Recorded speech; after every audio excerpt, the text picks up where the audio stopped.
I am Phil Ashey from the American Anglican Council with another episode of One Big Idea, where we look at the scriptures for the upcoming week. The scriptures for this Sunday, August 15, are from Proverbs and from Ephesians and from the Gospel of John, and of course the Psalm. Of all of the scriptures that we have for this Sunday, which are very rich indeed, probably the most challenging is from John chapter 6, where Jesus says this, "I tell you the truth, unless you eat the flesh of the Son of Man and drink his blood, you have no life in you. Whoever eats my flesh and drinks my blood has eternal life, and I will raise him up at the last day. For my flesh is real food, and my blood is real drink." And I think if there's one big idea we could talk about from this passage, it's that we trust Jesus even when his sayings are hard. We trust Jesus even when his sayings are hard. Now, at the risk of both duplicating what you heard last week from John and next week, it's really hard to understand this difficult saying of Jesus without understanding the context. And the context is Jesus has just fed the 5,000. People are coming to him because they're wanting bread. They're wanting their material needs. They want a little more sensation in their life. In some ways, there's some real parallels with our own culture and the neediness that we see in our own culture. But Jesus' response is to say, look, you just got fed with bread that will not last. I am the bread of life. I've come down from heaven. I'm better than the manna. And this causes the Jews to grumble, as we see in verse 41.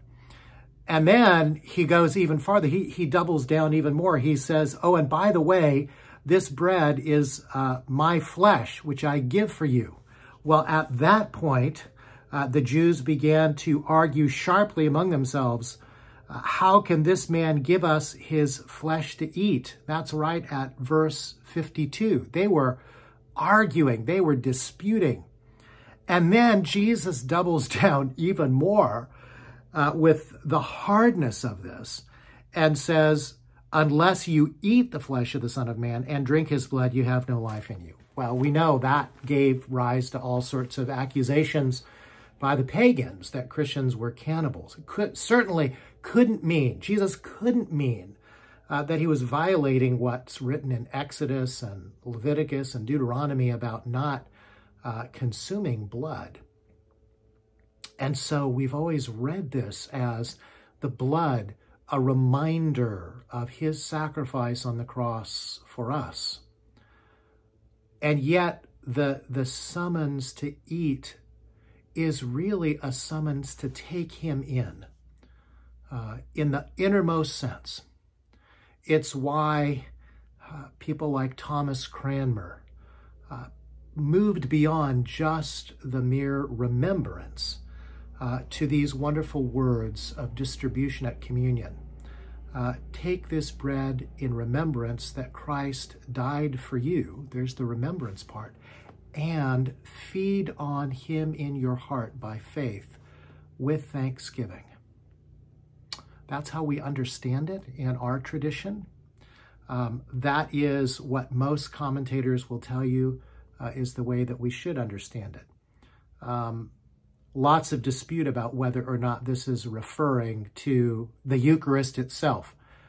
That's not the main point. The main point is that Jesus is inviting us in this very hard way, as John typically does with the sayings of Jesus, in an almost symbolic way, to take him in relentlessly, to feed on him continually.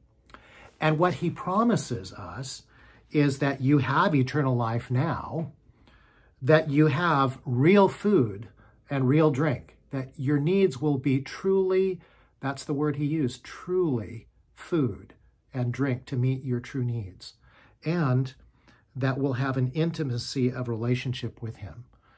That when we do this, as he goes on to say, just as the living Father sent me, and I live because of the Father. So the one who feeds on me will live because of me. It's the promise of an intimacy of relationship with God himself through Jesus that's as intimate as the relationship and the dependency that Jesus has as the Son with the Father himself. So how do we apply this to ourselves? Well, you know the rest of the story. We're going to hear it next week, but people said, this is a hard saying. Who can understand it? Who can believe it? This is nonsense. And many people, it says, that many disciples left him at that point. But Jesus said to Peter and the other disciples, and what about you? Are you going to leave? And their response ought to be our response. Lord, to whom shall we go? You alone have the words of eternal life. So the lesson for us, the one big idea, is we trust Jesus even when his sayings are hard. And this is a hard saying. F.F. Bruce, in his wonderful book, Hard Sayings of Jesus, starts with this one. He says, this is the classic hard statement.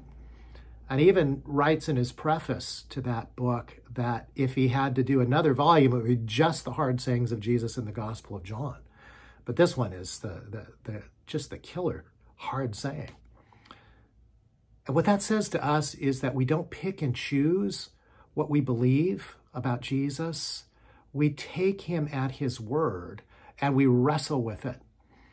We seek to apply it to our lives and to a culture that finds it so difficult to believe in anything about Jesus. This seems to make our engagement even more challenging. And yet, when we unpack it, when we present not only who Jesus is and what he says, but how he relates to people in this passage without compromising, we have a clear choice that we can share with people. And that's, too, what our culture needs to hear, isn't it? That true food and true drink are to be found not in what the world is telling us we ought to fill ourselves with, but rather in Jesus alone. He's the one that truly fulfills our needs. And we can be very uncompromising about that. God bless you, and we'll see you next week for another episode of One Big Idea.